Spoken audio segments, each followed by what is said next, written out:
Welcome to my YouTube channel. Hit the like button, share your thoughts, subscribe and tap the bell icon. It was a crisp autumn morning in the heart of the city when the event occurred. The busy streets were alive with the usual hustle, commuters in a rush, the occasional screech of a car horn, and the rapid footsteps of people heading to their next destinations. The towering buildings loomed overhead, casting long shadows over the sidewalks. But amidst this ordinary chaos, something extraordinary was about to unfold. In the middle of the crowd, a man in his late 30s, dressed in a plain gray coat, walked with a nervous pace, his eyes darting around as though he was being watched. He wasn't a figure that would turn heads in a crowd like this, yet there was something about him that seemed out of place. His face, though average, carried an expression of quiet desperation, as if he were trying to avoid being noticed. But fate had other plans.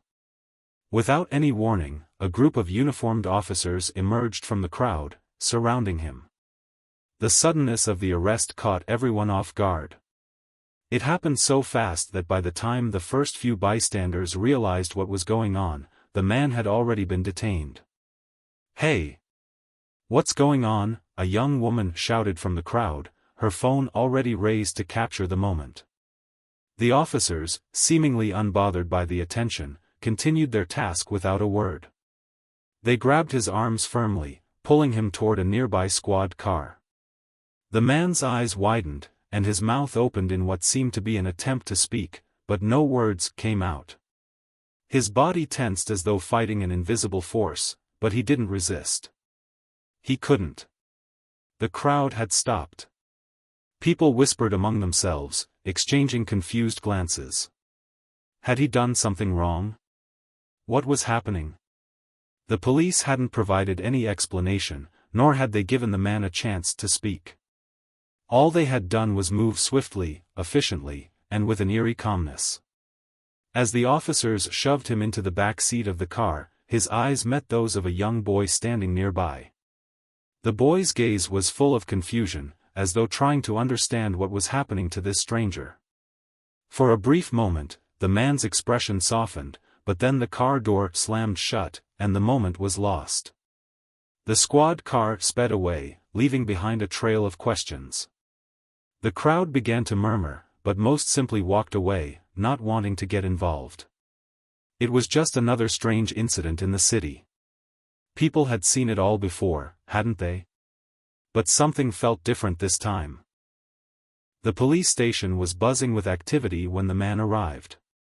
The officers had handled the arrest with surprising professionalism, but inside the precinct, they were as baffled as the bystanders who had witnessed the event. Sergeant Williams, a seasoned officer who had been with the department for over 20 years, was the first to lay eyes on the man. He was a tall, broad-shouldered figure, with graying hair and a permanent scowl. He had seen it all, but this was different. The man, sitting quietly in the interrogation room, didn't speak a word. He sat motionless, his hands clasped together in front of him, eyes staring blankly ahead. "What's his story?" Williams asked, his voice gruff as he glanced at the officer standing near the door. "We don't know, sir," the officer replied, shaking his head. "There's no ID, no criminal record, nothing. He didn't even put up a fight." Williams frowned. That was unusual. Most people who were arrested had something, a name, an address, some sort of history. But this man? Nothing. It was as if he had never existed. Williams walked into the room, the door creaking as he did. The man didn't look up. He just sat there, his face neutral, his expression unreadable. "Name?" Williams asked, taking a seat across from him. The man didn't respond. "We can do this the easy way, or we can do this the hard way," Williams continued, leaning forward slightly. "But you're not going anywhere until we figure out who you are." Still, the man didn't respond. His silence was unnerving. It wasn't that he was being defiant, it was as though he didn't know how to respond, as if he was trapped in his own thoughts, lost in some mental fog. "Where are you from?" Williams asked again, his voice softer now. Who are you?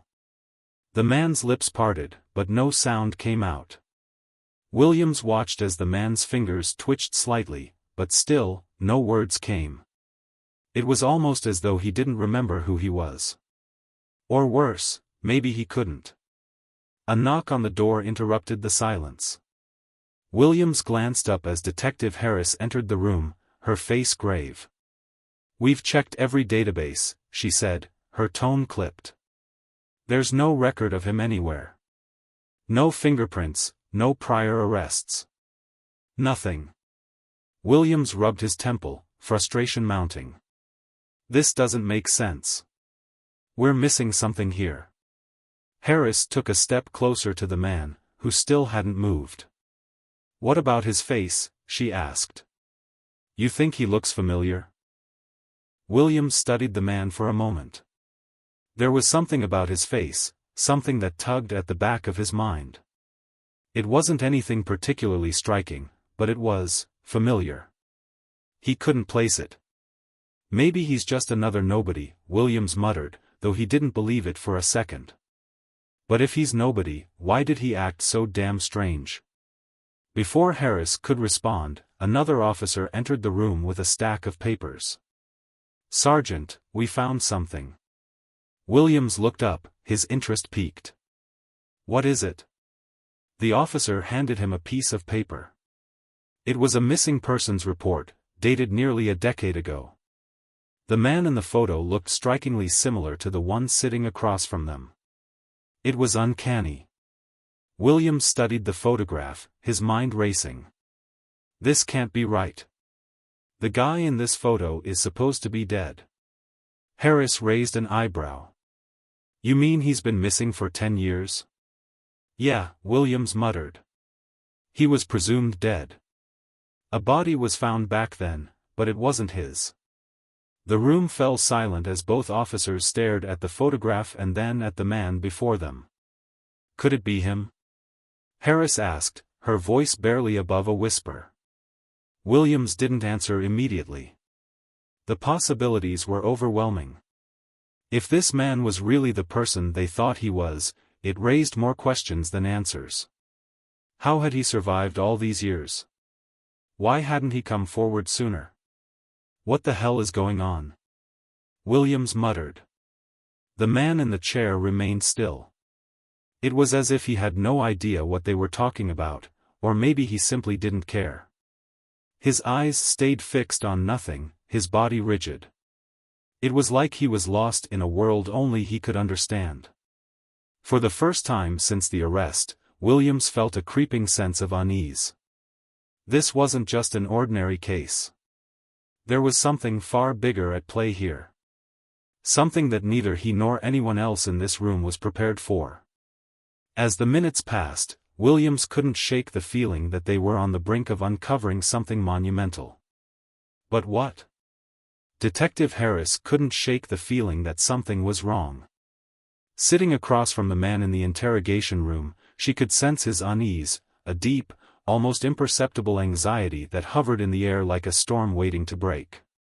He wasn't responding to questions, and it wasn't the typical defiance she had seen in other criminals. No, this was something else.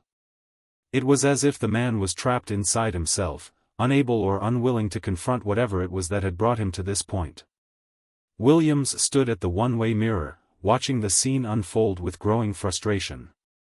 The man in the room was the enigma they couldn't crack, the puzzle that didn't quite fit. He stared at the paper in his hand, the missing persons report that had come through only moments ago.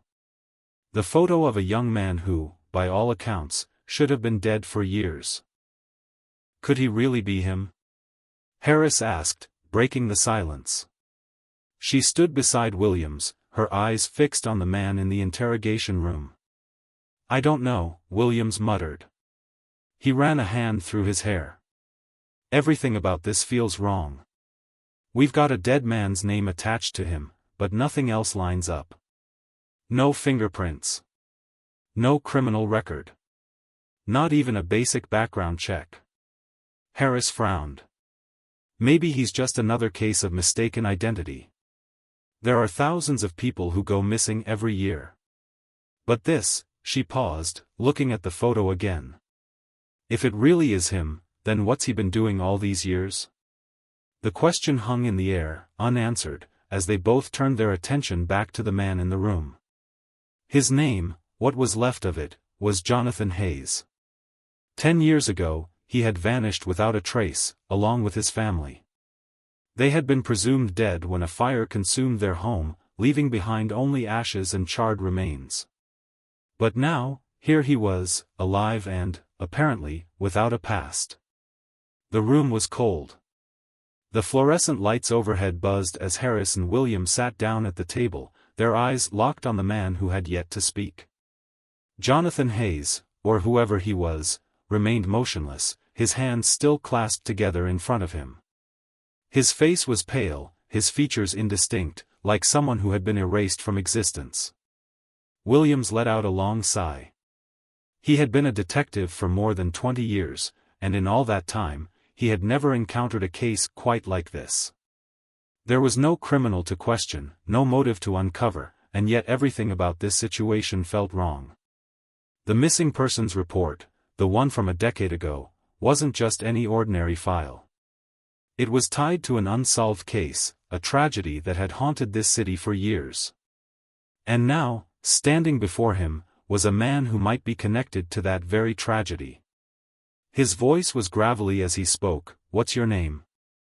Jonathan's eyes flicked toward him for the briefest of moments, but there was no recognition in his gaze. No hint of acknowledgement that Williams had even spoken. Harris leaned forward, her tone softer now. "Jonathan, we're just trying to understand what happened. You've been missing for a long time. People think you're dead. But you're not. Why didn't you come forward?" Still, no response. Williams exchanged a look with Harris. It was clear that the man wasn't going to help them willingly. They needed to break through the silence somehow. He flipped open the file in front of him, the contents spilling out in front of the man. Jonathan Hayes, born in 1986. You were reported missing in 2015. Your wife, Emily Hayes, and your daughter, Sarah, they died in a fire. You were presumed dead along with them. At the mention of his family's names, Jonathan's expression shifted, slightly, almost imperceptibly. His jaw clenched, and his lips trembled. It was the first sign of emotion he had shown since entering the room. Harris caught the shift in his demeanor immediately. "What happened to them, Jonathan?" she asked gently, her voice almost a whisper. "Where have you been all this time?" Jonathan looked down at his hands, his eyes unfocused. Then, after what felt like an eternity of silence, he finally spoke. "I don't remember." Harris blinked in surprise. "What do you mean, you don't remember?" Jonathan paused, his voice barely above a murmur. "I don't remember anything before the fire. Everything is a blur. My life, it doesn't feel real." Williams and Harris exchanged a glance. The man's words didn't make sense. People didn't just forget their entire past. And yet, the way he said it, the way he appeared so lost, made it sound like he truly couldn't recall anything before that fateful night. "So you have no memory of your family?" Williams pressed, his voice hard. "No memory of what happened to them?" Jonathan shook his head. His face tightened as though he was fighting back an emotion, a memory perhaps. "I know I had a wife. And a daughter. I know they're gone, but," his voice cracked, and he looked away. "I don't know how it happened. All I know is that I woke up in a place, far from here. A place where I didn't belong." His words were scattered, disjointed, as if he was trying to piece together a jigsaw puzzle with too many missing pieces.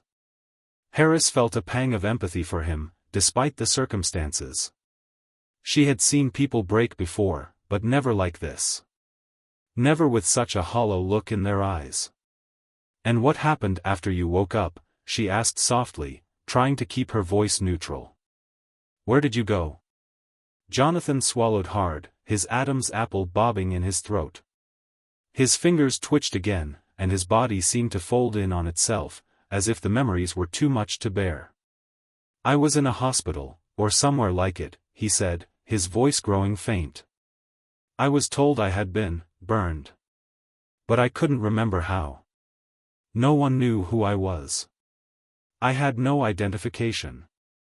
No family. No past. Just me." The words hit Harris like a punch to the gut.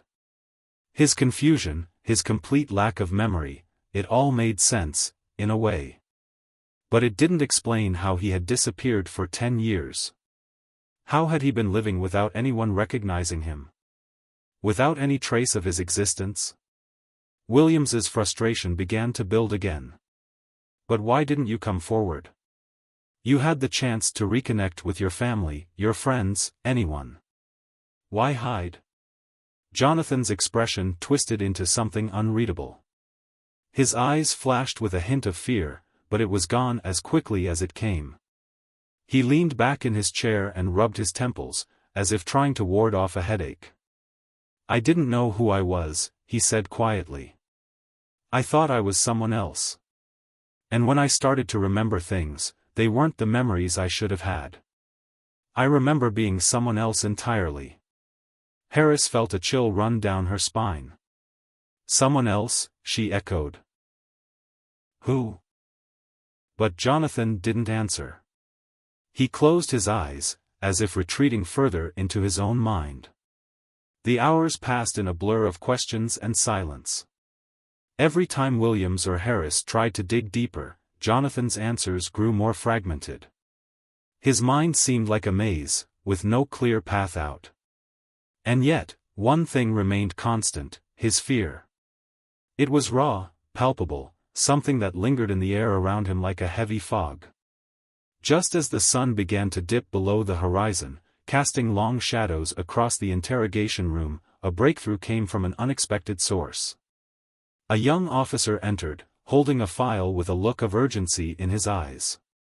"Sergeant, detective, you need to see this," he said, his voice shaking.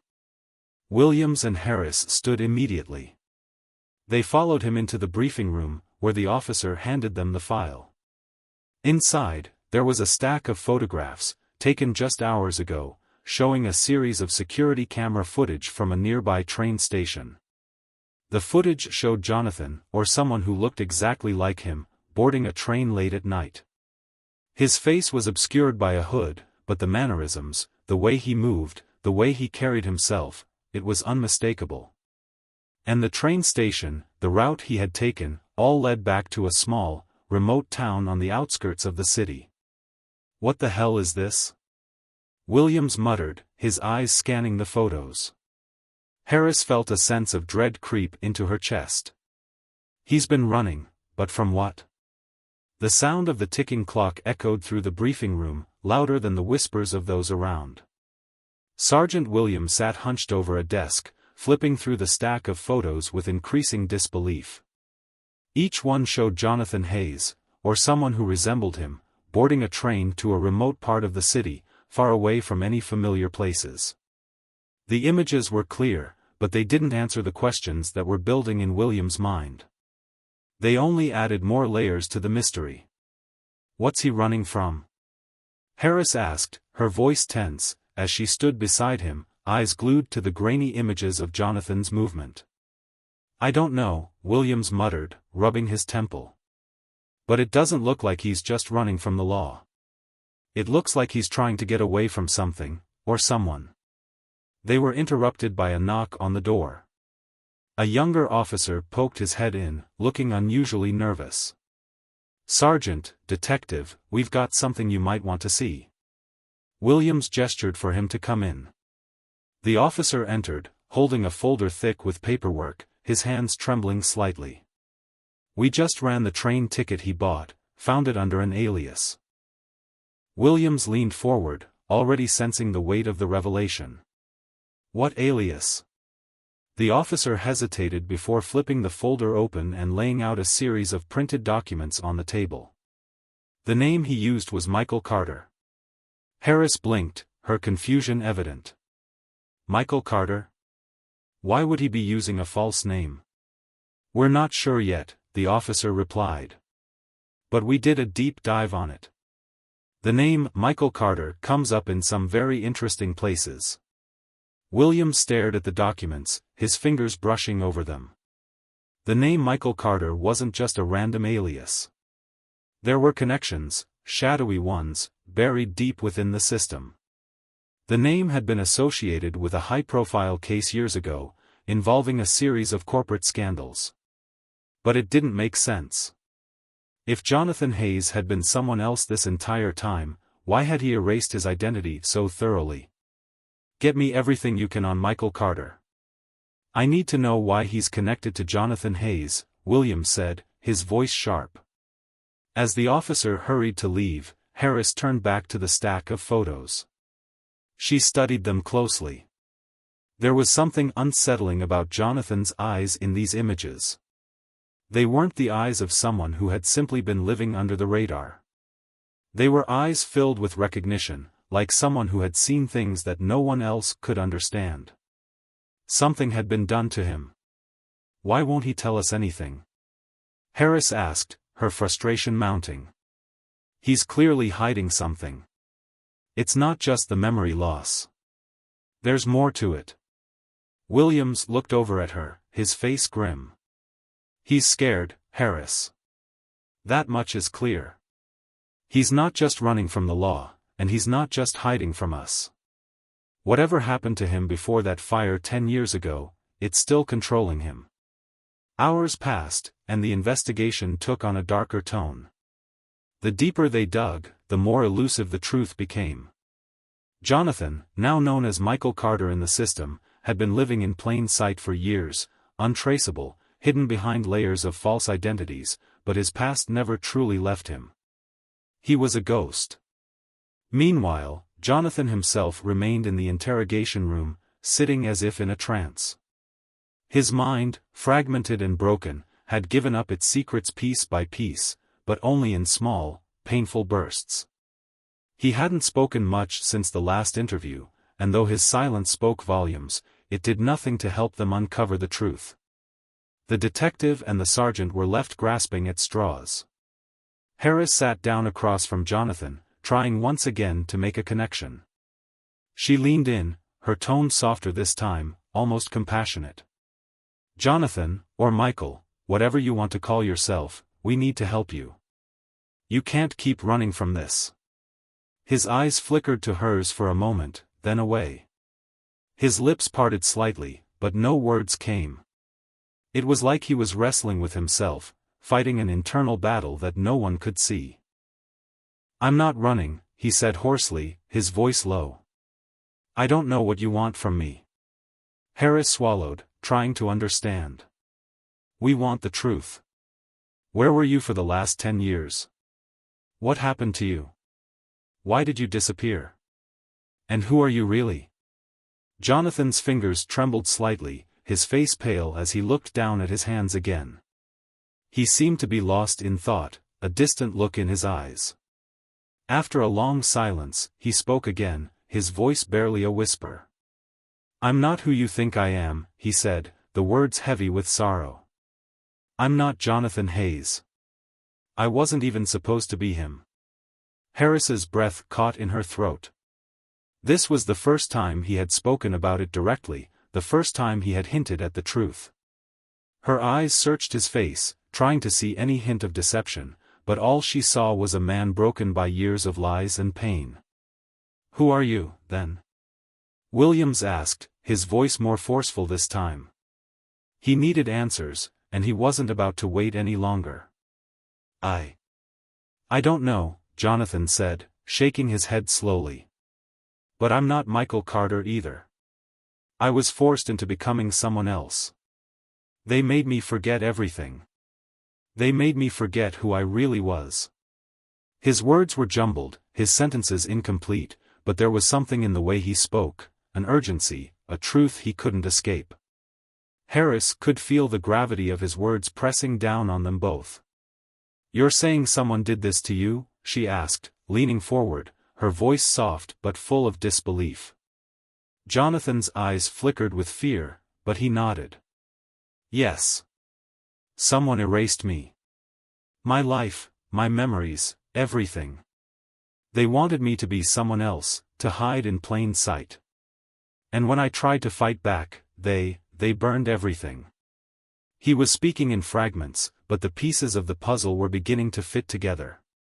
Jonathan Hayes, or Michael Carter, as he had been known, hadn't just disappeared. Someone had taken him. Someone had manipulated him, erased his identity, and forced him into a life of silence and secrecy.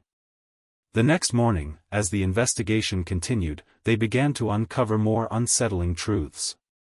A breakthrough came when Harris managed to get a hold of some confidential files from the corporate scandal linked to Michael Carter. It seemed that Michael's, true identity was tied to a powerful underground organization that had orchestrated a series of corporate crimes. And the deeper they dug into the records, the more they realized that Michael Carter wasn't just an alias. It was a cover-up for something much larger. A phone call came through at the police station just as Harris and Williams were analyzing the new findings. "Sergeant," the officer on the other end said, his voice shaky, "you need to come down to the station. We found something you need to see." Williams and Harris exchanged a quick glance before heading down to the evidence room. The officer led them to a file marked confidential, the contents sealed with a thick red tape. Inside was a single document, a photo of a man they had never seen before. The man in the photo was dressed in a suit, his face partially obscured by shadows. But what caught their attention wasn't the man's appearance, it was the note written across the bottom of the photograph. A note that read, "He's the key. Find him before they do." The chilling implication of the message hit them both like a freight train. It wasn't just Jonathan's past they were chasing, it was someone else's. Someone who had been pulling the strings all along. The hum of fluorescent lights in the precinct seemed to grow louder, drowning out the murmurs of officers huddled around desks and the rhythmic tapping of keyboards. Sergeant Williams stood by the window, his arms folded tightly across his chest, staring at the gray skyline that stretched beyond the glass. His mind was far from the city's indifferent view, racing through the tangled threads of Jonathan Hayes' past. Or rather, the man who called himself Jonathan Hayes. The more they uncovered, the more the truth slipped through their fingers. Every lead they followed turned up more questions, and every new discovery seemed to push them further away from the answers they so desperately needed. The photo of the unknown man, the cryptic note, and the trail of lies that stretched back to the fire, everything pointed to a vast conspiracy. But who was behind it, and why? Williams snapped his attention back to the stack of files on his desk. His gaze flickered over the confidential documents about Michael Carter, the alias Jonathan had used for years, but the more he read, the more they seemed to blur together. The names, the companies, the crimes, all of it felt like a web spun too tightly around a single, untouchable source. A source that was somehow tied to Jonathan's disappearance and the years of lost memories. Harris entered the room, her face tired but determined. She had been running down more leads, trying to piece together any information that might offer clarity. But like Williams, she was no closer to the truth. The more she dug, the more it felt like they were chasing ghosts. "We've got a problem," she said, her voice low. Williams raised an eyebrow, straightening up from the window. "What kind of problem?" Harris placed a folder on the desk, her fingers brushing over the top of it as if she was hesitant to reveal what lay inside. "The man who might know the most about Jonathan, or Michael, is dead." Williams felt a wave of frustration rise within him. "Dead? You've got to be kidding me." Harris nodded, a bitter edge to her tone. "The name on the file is James Everett. He's been linked to the company that Michael Carter was supposedly involved with before he vanished. According to our sources, Everett was a key player in the corporate scandal that took place years ago. But here's the kicker, he was found dead last night. In a car accident." "Car accident?" Williams repeated, his voice rising in disbelief. "Are we really supposed to believe that?" After everything we've uncovered, that's the explanation? I don't think so, Harris replied, her eyes sharp. I've got a contact at the coroner's office. They're calling it an accident, but they're also marking it as suspicious. There's something off about it. William's mind was already running through the possibilities. Everett had been a crucial figure in the corporate conspiracy, and now, just as they were about to connect the dots, he was dead. The timing couldn't have been worse. He glanced at Harris. We need to see his body. Now. The morgue was cold, sterile, and smelled faintly of antiseptic. The fluorescent lights overhead hummed as they made their way down the narrow hall, passing rows of cold metal drawers. Harris led the way, her eyes scanning the room as they approached the table where James Everett's body lay. The coroner, a middle-aged woman with tired eyes, nodded in greeting. This is the body of James Everett, she said, pulling back the sheet to reveal the man's lifeless form. He was older than Williams had expected, with graying hair and a face that seemed to have weathered years of stress. But what caught his attention was the bruise on Everett's neck, a dark, angry mark that suggested strangulation, not the impact from a car accident. Was this on the report? Williams asked, his voice low. The coroner hesitated, glancing at the sheet in her hands. No. The initial report states that he died from blunt force trauma during the crash. But this bruise doesn't fit. It wasn't from the crash. It's too clean. Too precise. Harris knelt down beside the table, studying the bruise closely. Someone wanted him dead. And whoever it was, they made sure it looked like an accident. Williams clenched his fists. This isn't just a coincidence. Everett was tied to the same people who erased Jonathan's identity. He knew too much. He was silenced before he could talk. The coroner nodded grimly. I'll do a full autopsy, but it's clear this wasn't an accident. The timing is just too perfect. William's mind raced as he pieced together the new information. Everett was dead, the final link in a chain of people who had been involved in something much bigger than anyone had realized. Someone had killed Everett to keep the truth buried, but why? I need you to run a full background check on Everett, Williams said to Harris. We need to find out who he was connected to, and who might have wanted him dead. Harris nodded, her expression hardening with resolve. I'm on it. Later that day, Harris came to Williams with a thick file, her face tight with frustration. I've gone through everything on Everett. And I found something. Williams motioned for her to continue, his eyes narrowing with anticipation. Everett wasn't just involved in the corporate scandal, Harris said, flipping open the file. He was also connected to a group, an underground organization that specializes in covering up high-profile disappearances. This group has ties to some of the most influential people in the city, people who have been pulling the strings in both business and politics for years. Williams leaned forward, intrigued. What kind of group are we talking about? Harris looked down at the papers in her hand, her fingers tapping nervously on the folder. They're known as the Umbra Collective. It's a shadow organization that operates outside the law, manipulating events to suit their agenda.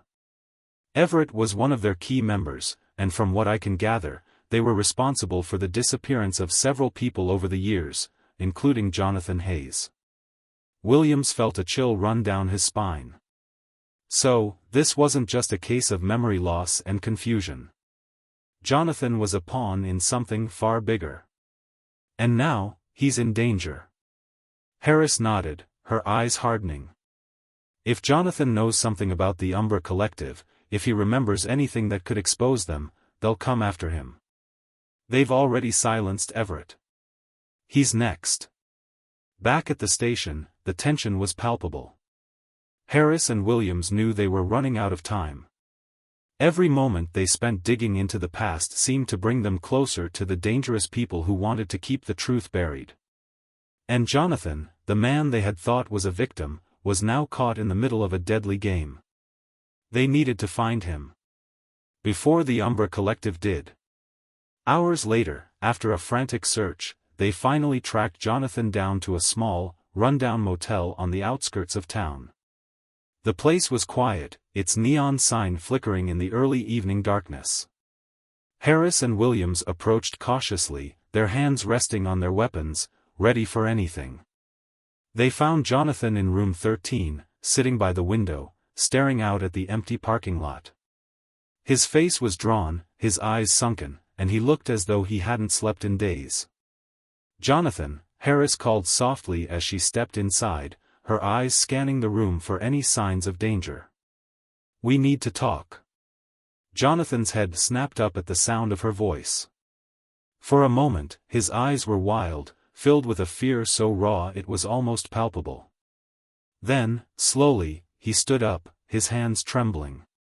"They're coming," he said, his voice hoarse. "I can feel them. They know I'm here. I've made a mistake coming back." Williams moved toward him, trying to keep his voice calm. "Who's coming, Jonathan? Who's after you?" "The Umbra Collective," Jonathan whispered, his voice breaking. "They're the ones who erased me. They're the ones who've been controlling my life all this time. And now, they know I remember." The dim, flickering light of the motel room cast long shadows on the walls. The air was heavy with tension, thick with the weight of Jonathan's words. Harris and Williams stood frozen in the doorway, listening to the broken man before them, his eyes wide with panic. The Umbra Collective. A shadow organization. People who could erase someone's identity and make them disappear without a trace. Jonathan's words felt like a bombshell, shattering the fragile veil of normalcy they had clung to. The pieces of the puzzle were coming together, but the more they learned, the more dangerous it became. Every answer seemed to create more questions, and now they were running out of time. Jonathan was terrified. They could see it in his face, his trembling hands, his wide, haunted eyes. "They're coming for me," Jonathan repeated, his voice barely above a whisper.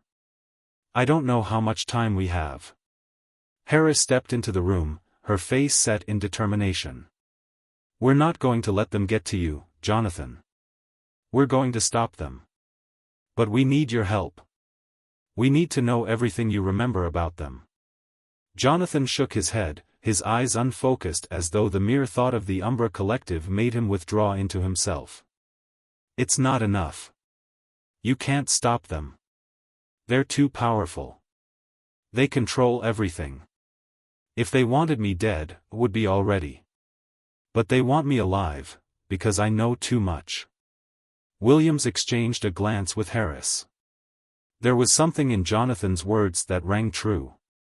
They had been moving in the dark, gathering fragments of a story that was far more complex than they had imagined. But there was one thing they were certain of now: the Umbra Collective wasn't just some underground group.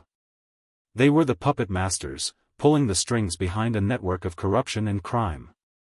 And Jonathan had been their pawn. "We can protect you, Jonathan," Williams said, his voice firm. "But we need you to trust us. Tell us everything you can remember about them, about the fire, about what happened to you." Jonathan's eyes flickered, and for a moment, it seemed as though a storm was brewing inside him. A mix of fear and something else, something deeper, darker. It was like he was fighting against his own mind, trying to break free of the hold they had on him. Slowly, he took a deep breath and began to speak.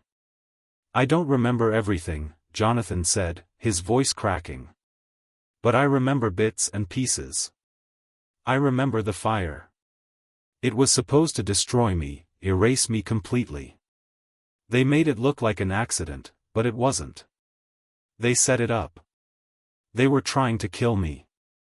But I survived." Harris leaned forward, her heart racing. "The fire?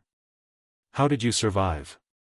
Jonathan's eyes were distant as he spoke, his mind clearly trapped in the past. "I don't know. They thought I was dead. But when I woke up, I was someone else. They had already erased my memories, wiped my identity clean. They gave me a new name, a new life. They made me forget everything. Who were they? Williams asked urgently, his voice growing more insistent. Who is behind all of this? Jonathan hesitated, his fingers twitching nervously. I don't know their names. But I remember the faces. I remember one man, the one who called himself the architect. He was the one who made the plans. He was the one who created the Umbra Collective. The architect, Harris muttered, trying to piece it all together. That's the name we've heard before. He's the one behind the disappearances, behind the manipulation. But why Jonathan? Why was he targeted? Jonathan's gaze darkened, and his voice dropped to a whisper. I was supposed to be a witness. I saw something I wasn't supposed to see. I saw them. I saw the things they were doing. They couldn't let me live after that. So they erased me. The room felt colder now, the weight of Jonathan's revelation hanging in the air like a fog. They had been chasing a ghost, but now they were staring at something far darker. The architect. The Umbra Collective. A network of people who had the power to control lives, to manipulate memories, to erase anyone who got too close to the truth. And Jonathan had been one of their victims. William's mind raced as he processed everything. He needed answers, and the only way to get them was to follow the thread Jonathan had just given them. But time was running out. The Umbra Collective was already onto them, and they wouldn't hesitate to silence Jonathan if they thought he was a threat. We need to move, Williams said urgently. We're not safe here.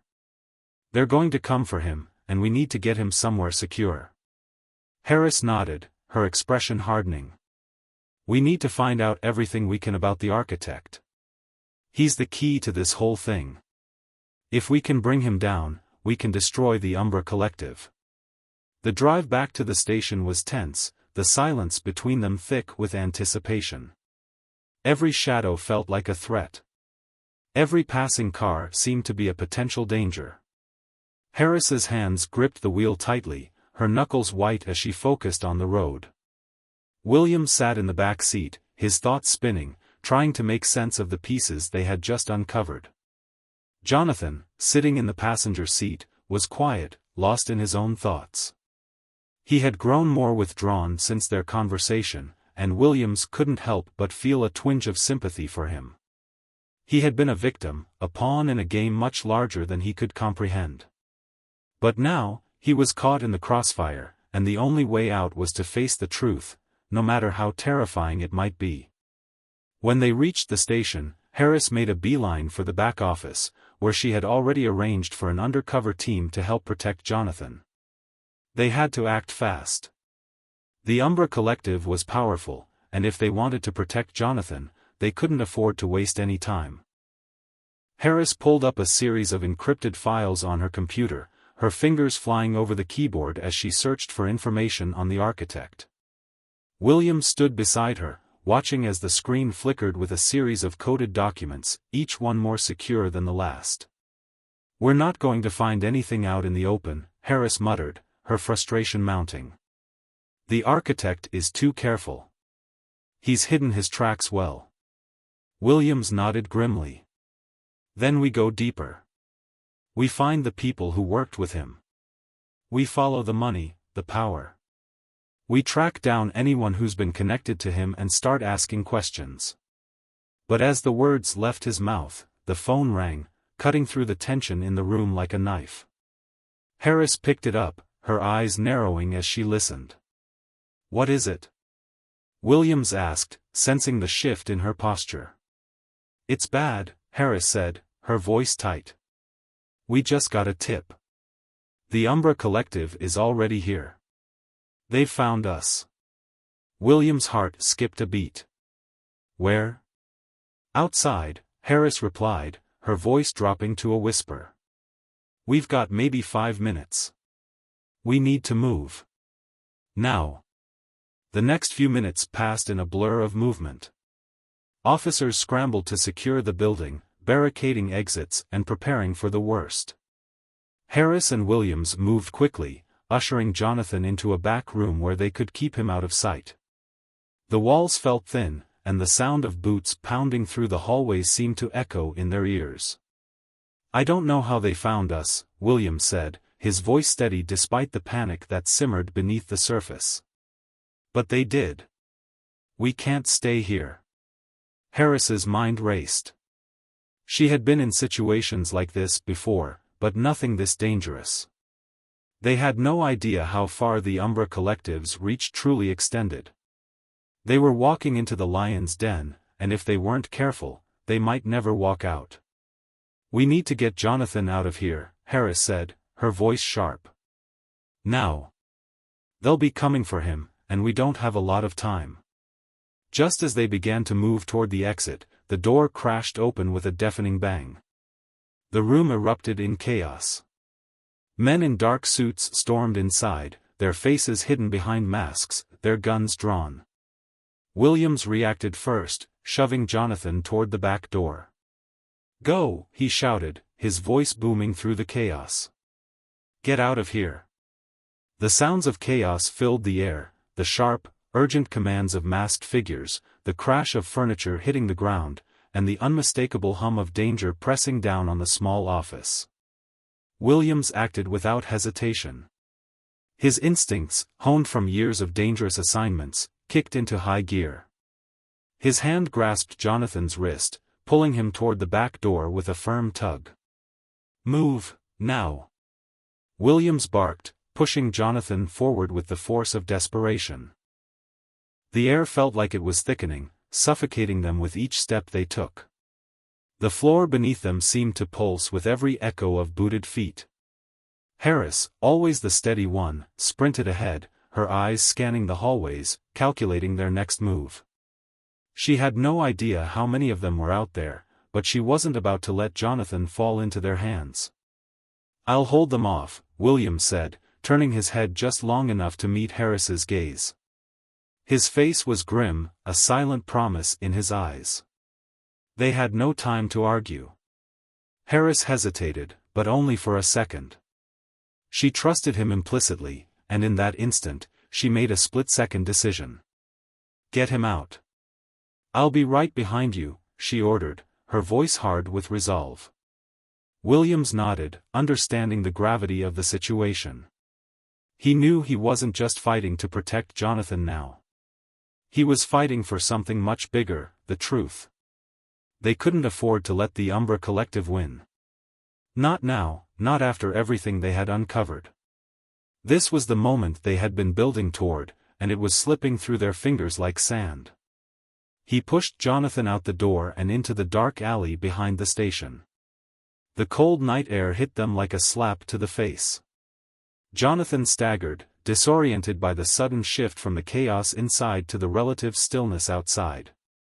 "We're almost there," Williams said, his voice taut with urgency. But even as he said it, he could feel the weight of time pressing down on him. The sounds inside were getting closer, their enemies closing in with every second. The alleyway was narrow, its walls towering high on either side, casting long shadows under the flickering streetlights. The dim glow was their only source of light, and it barely cut through the darkness. Williams's hand tightened on Jonathan's arm as they moved toward the emergency exit at the far end. There was a black van parked in the shadows, its engine running. A man in a dark hoodie stood beside it, his face partially obscured. "Get in," the man said, his voice low and urgent. Williams didn't hesitate. He pushed Jonathan into the van and jumped in after him, slamming the door shut with a quiet thud. The man behind the wheel didn't waste any time. The van lurched forward, tires screeching as they peeled out of the alley and onto the deserted street. "Where are we going?" Jonathan asked, his voice shaky as he tried to make sense of everything. "A safe house," Williams answered, his voice calm but firm. "We need to keep you hidden until we figure out what's going on. You're in danger, and so are we."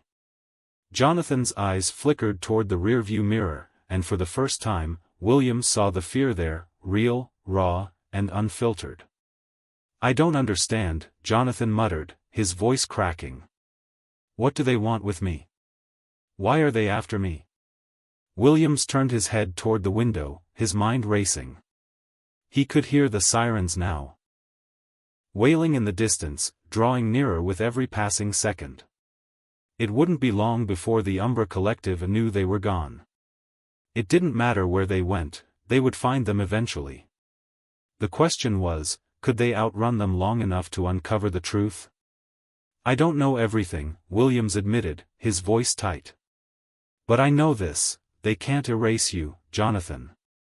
They're trying to make you disappear, but they won't succeed, not if we can stop them.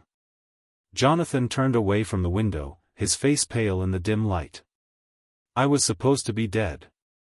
I saw what they were doing, what they were hiding.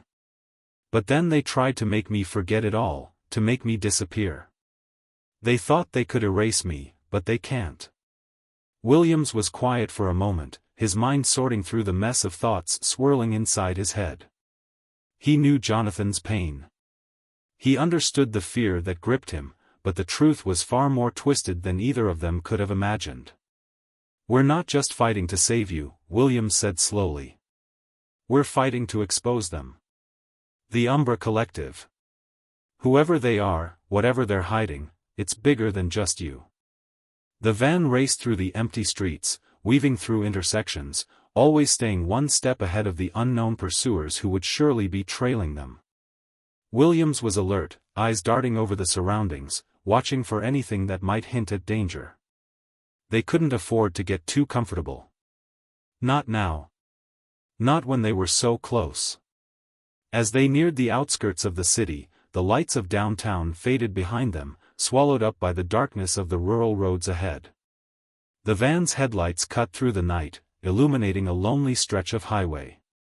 We're almost there, the driver said, his voice breaking the tense silence that had settled over the group. Stay low, and don't make any noise. We don't know who's watching. Williams nodded in acknowledgement, his thoughts already drifting to the next step. They needed to get to the safe house, and then they needed answers. The deeper they went into this rabbit hole, the more questions emerged, and the more dangerous it became. They were fighting against an enemy with no face, an enemy that could erase memories, control identities, and manipulate the truth. And in that moment, as the van continued its journey into the darkness, Williams realized something chilling. There was no such thing as a safe place anymore. The Umbra Collective had eyes everywhere, and they were closing in. If they didn't find a way to stop them soon, there would be no escape. Minutes later, the van slowed to a stop in front of a small, nondescript house hidden deep in the woods. The driver turned off the engine and glanced nervously at Williams. We'll keep the van here. You and Jonathan go inside, stay quiet, and don't trust anyone, the driver said before stepping out of the van. I'll be in touch. Williams pushed open the door and helped Jonathan out of the van. As soon as their feet hit the ground, Jonathan looked up at the house with a mixture of confusion and fear. This is the safe house? Jonathan asked, his voice hesitant. For now, Williams said, his eyes scanning the area. The house looked deserted, hidden from sight by the thick trees that surrounded it. It was the perfect place to lay low, at least for a while. They made their way to the front door, and Williams knocked twice, 3 short taps followed by 1 long tap. The door opened immediately, revealing a woman in her mid-30s, with short black hair and a steely look in her eyes. Come in, quickly, the woman said, her voice low but urgent. She stepped aside to let them pass. As soon as they were inside, she locked the door behind them and turned to face them. You're safe for now, but not for long, she said, her gaze sharp as she looked from Williams to Jonathan. The Umbra Collective has their eyes on you both. They won't stop until they get what they want. We need to find them first, Williams said. We need answers. The woman nodded. I have some. But it's not going to be easy. The Umbra Collective is vast. They've infiltrated every level of power, government, law enforcement, the corporate world. They control everything. The safe house was silent, eerily quiet, like the calm before a storm. The kind of silence that makes you question everything around you, the creak of the floorboards, the hum of the old refrigerator, even the distant chirp of crickets outside felt unnatural in its stillness. Jonathan sat on the couch, his eyes wide with a mixture of confusion and fear. He hadn't spoken much since they arrived, but Williams could see the strain in his posture. The last few days had been a blur of chaos, and now they were here, hiding in a remote house in the woods, waiting for the next move. Harris paced back and forth, her mind running at full speed, searching for answers, trying to make sense of the nightmare they had just stepped into. The walls of the house felt too close, too oppressive, as if the danger was closing in on them with every passing moment. She couldn't shake the feeling that they were being watched, that their every move was being tracked. The thought gnawed at her, refusing to let her focus. "I don't trust this place," she said, her voice sharp. "We've been here for hours, and we haven't heard a thing. No one's come to check on us. No one's made contact. It doesn't sit right with me."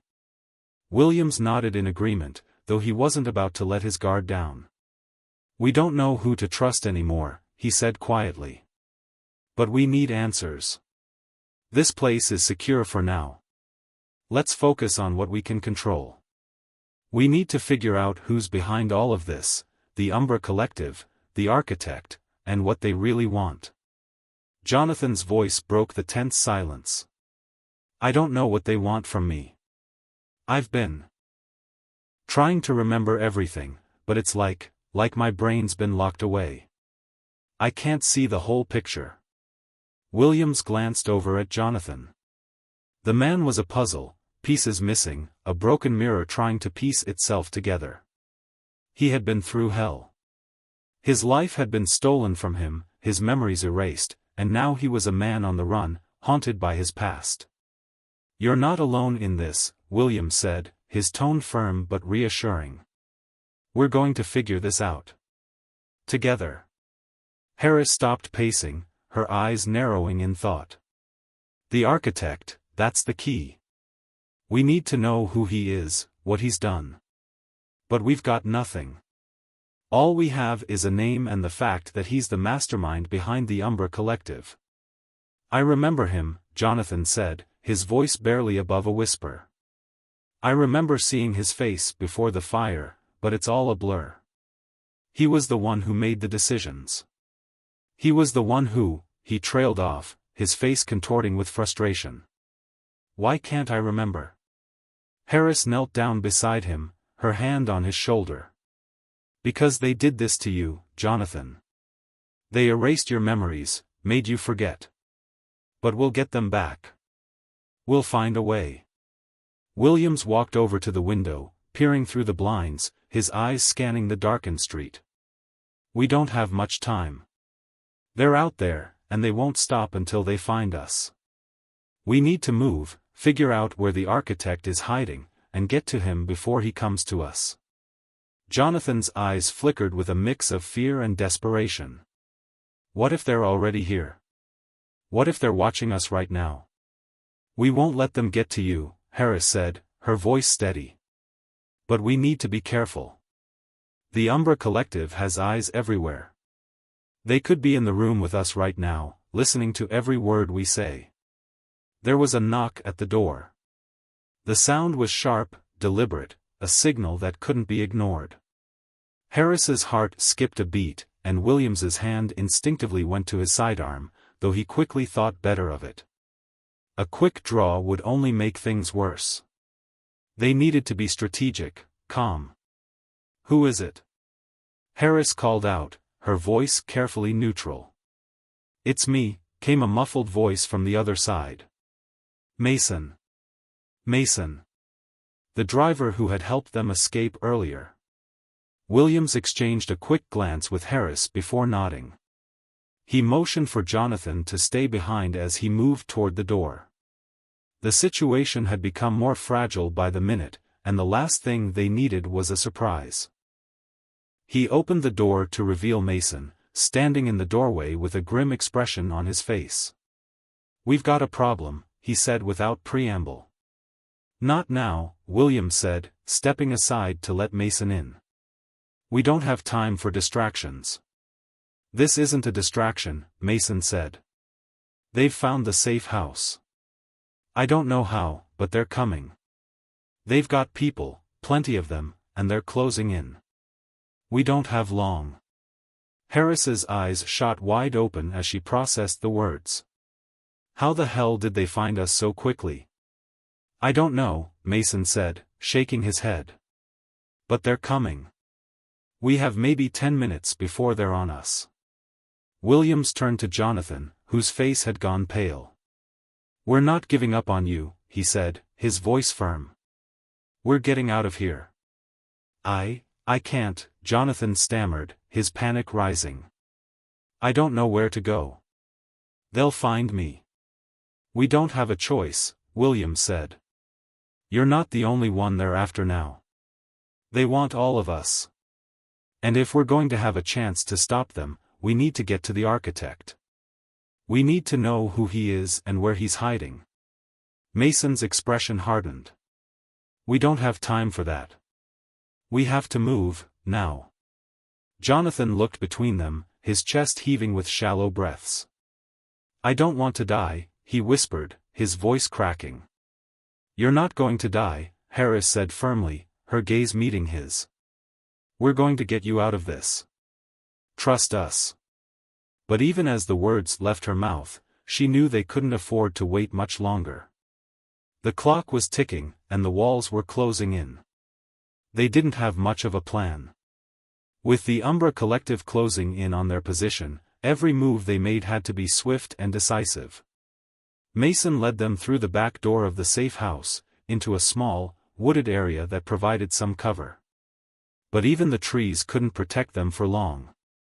They needed to keep moving, keep heading deeper into the forest where they could blend in, lay low, and plan their next move.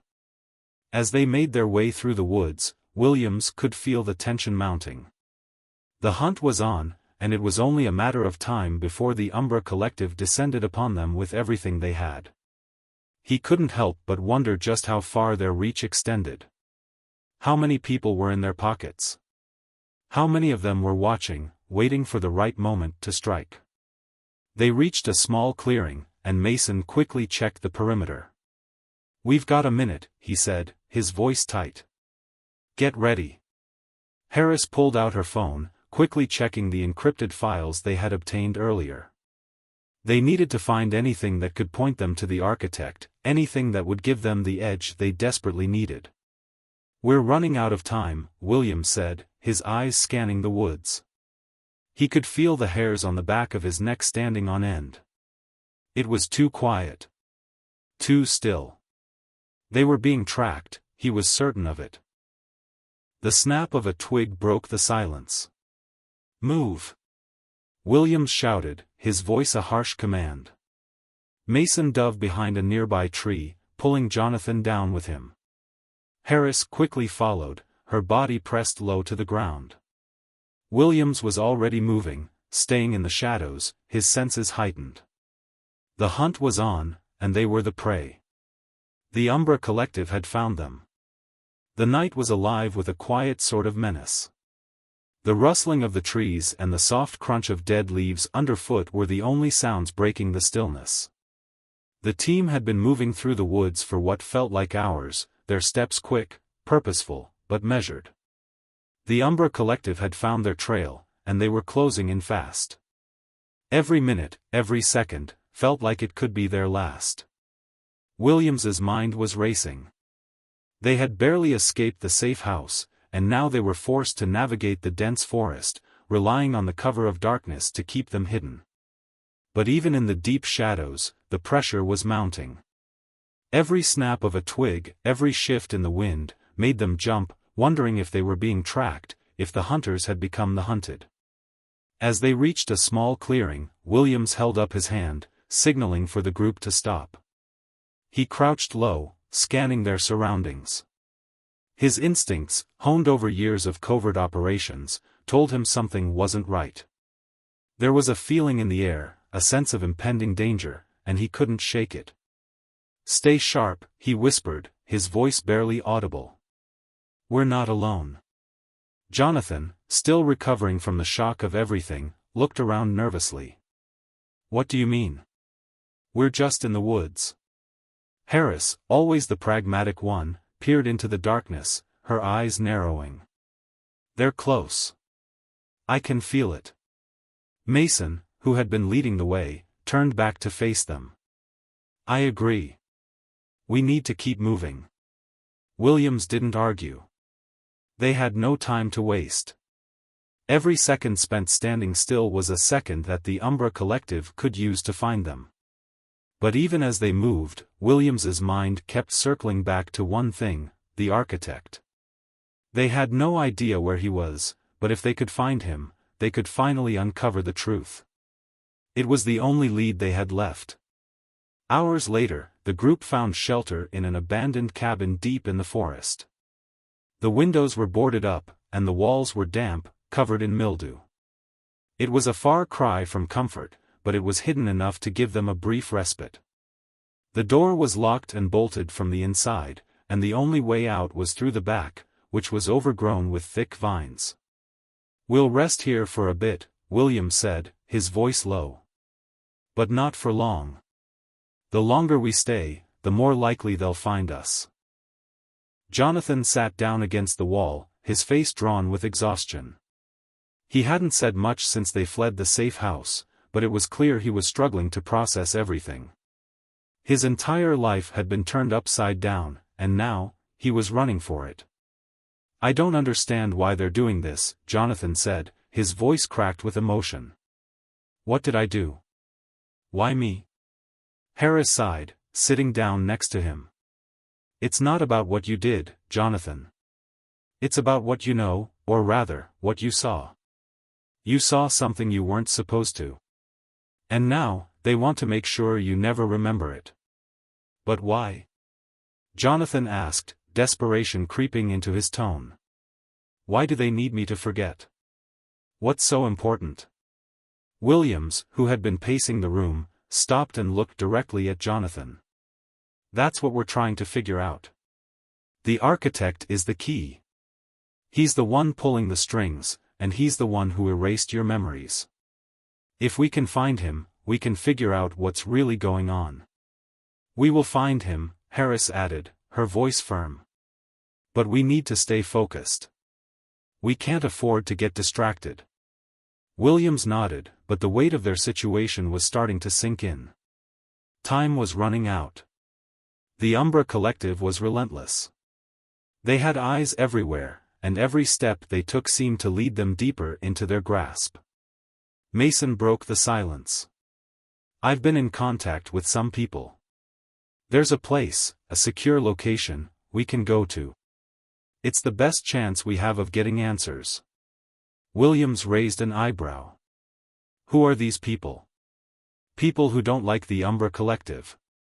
People who know how to fight back." "Where is this place?" Harris asked, her voice filled with suspicion. "Far from here," Mason replied. "It's not exactly easy to get to, but it's our best shot." Williams exchanged a look with Harris. The decision wasn't an easy one. They didn't know Mason's contacts, and they didn't know if they could trust him. But they didn't have many options left. "We don't have a choice," Williams said, his voice tight with resolve. "We go there. We have to keep moving." The journey to the safe location took them through more rugged terrain, deeper into the woods, and farther from civilization. Every step felt like a race against time. They could hear the sounds of helicopters in the distance, the faint whir of a drone, or the occasional sound of footsteps following them. The Umbra Collective was everywhere.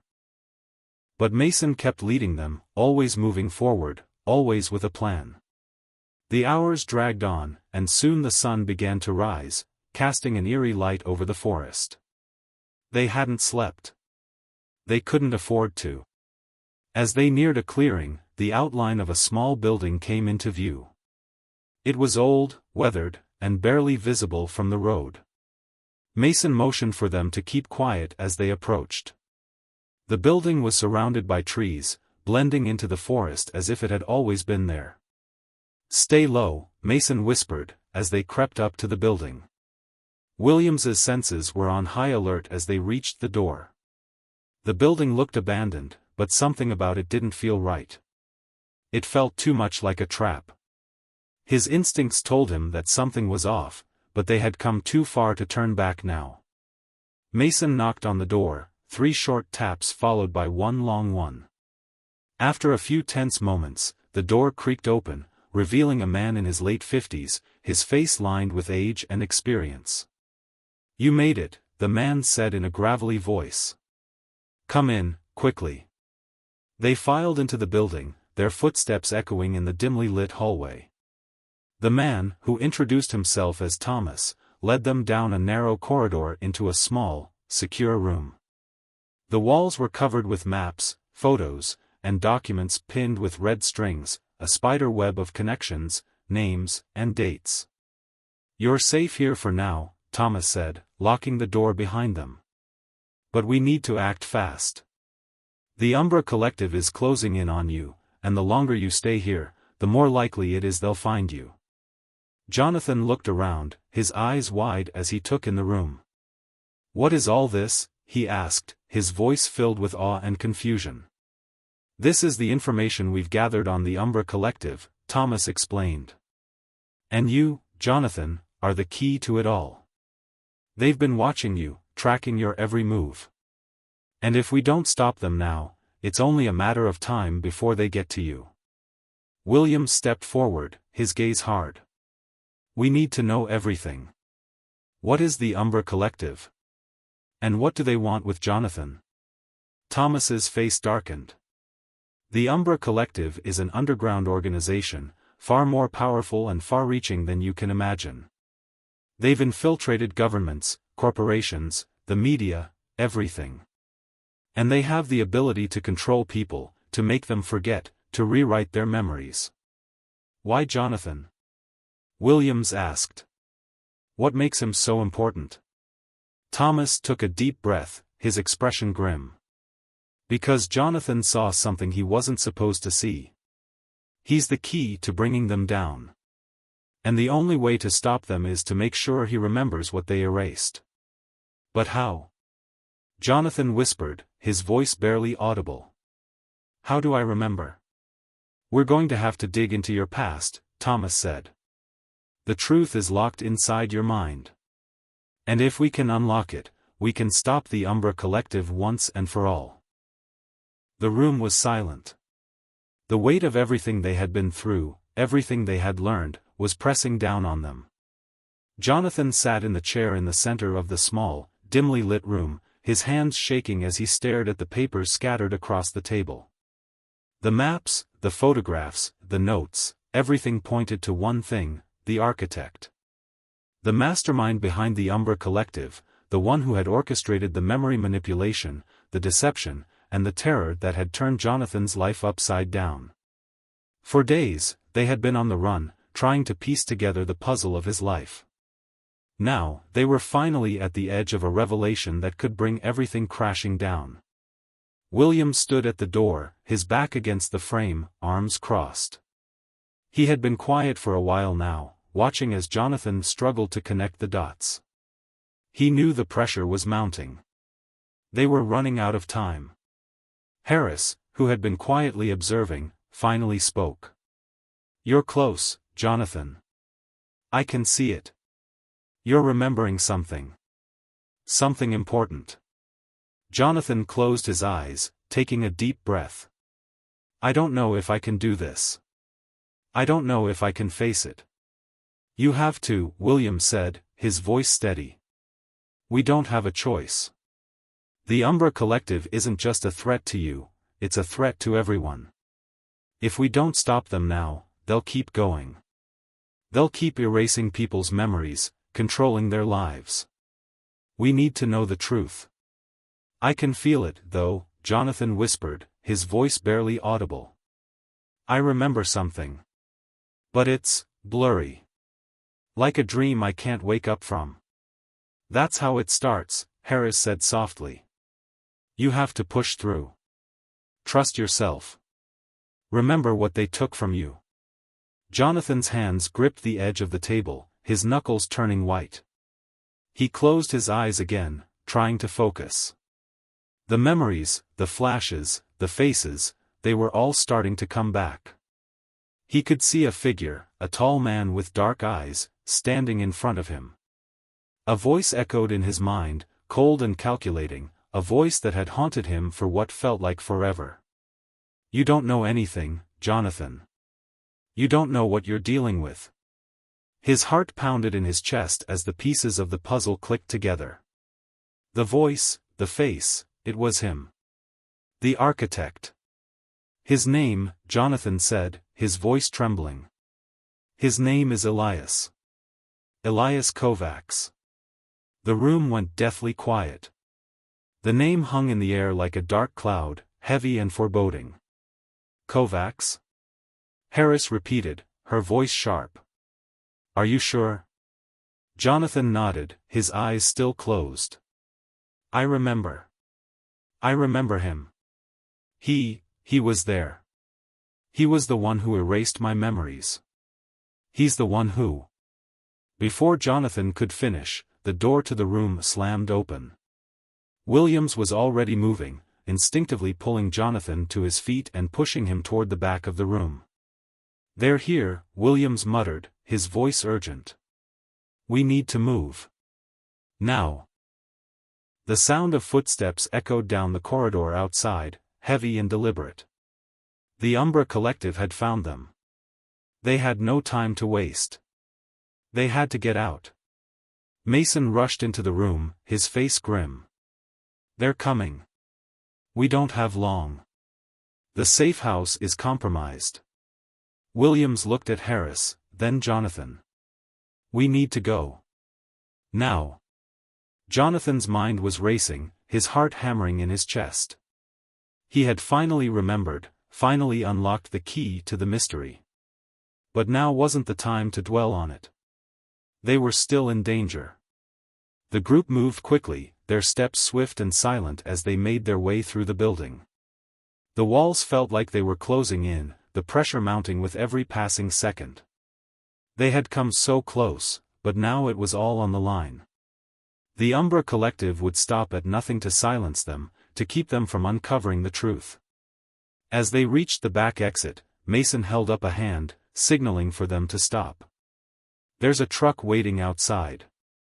We'll get to the rendezvous point, then figure out the next step.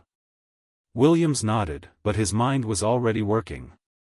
They couldn't stay on the move forever. They needed a plan, and they needed it fast.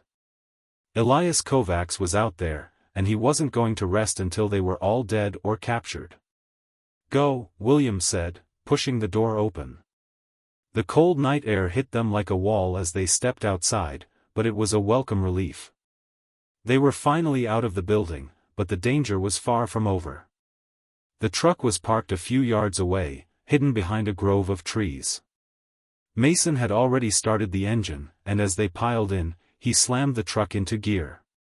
Head south, Williams ordered, his voice tight. We need to get to the coast. That's where Kovacs is hiding. Mason's face darkened as he glanced at Williams. You sure? Kovacs won't be easy to find. He's got too many people working for him. I don't care, Williams said, his voice cold. We're finishing this. As they sped through the winding roads, Jonathan felt a strange sense of calm wash over him. They were close. They were so close to the truth. But the closer they got, the more dangerous it became. Elias Kovacs had made them all targets, and now there was no going back. Hours later, they arrived at a remote location on the coast, a small, isolated beach that seemed untouched by the chaos they had just escaped. The truck came to a halt, and Williams jumped out, scanning the area for any signs of danger. This is it, Williams said, his voice steady. Kovacs is here. We're going in. They approached an old, dilapidated building near the shore. The wind howled, and the waves crashed violently against the rocks. Everything about the place screamed danger. But this was it, the final showdown. As they entered the building, they were met with an eerie silence. The kind of silence that made your skin crawl, like something terrible was about to happen. They moved cautiously. Weapons drawn, their senses heightened. And then they saw him. Elias Kovacs stood in the center of the room, his back turned to them. He was tall, his posture commanding, the kind of man who seemed to exude power. His dark eyes flicked to them as they entered, and for a moment, there was a stillness, an unspoken understanding that this was the end. "You shouldn't have come," Kovacs said, his voice cold and smooth, like silk sliding over glass. Williams's grip tightened on his weapon. "It's over, Kovacs. You can't run anymore." Kovacs laughed softly, turning to face them fully. "You think you've won? You think you can just walk in here and take me down?" "We're not leaving until you're gone," Williams said firmly. The two men locked eyes, the tension between them palpable. Kovacs's lips curled into a slight smile. "You still don't understand, do you?" Kovacs said, his tone dark. "This is bigger than you. Bigger than all of you." Jonathan stepped forward, his voice shaky but determined. "You took everything from me. My memories. My life. But I'm not your pawn anymore. I remember." Kovacs's smile faded, his eyes narrowing. "You think you can stop me? You think you're the first one to remember? You're nothing." Jonathan's heart pounded in his chest as he faced Kovacs. He had no idea what the final confrontation would bring, but he knew one thing for certain: the truth was within reach. They had come this far, and now they had no choice but to finish what they started. With a final, determined breath, Jonathan stepped forward, ready to face the man who had tried to erase him from existence.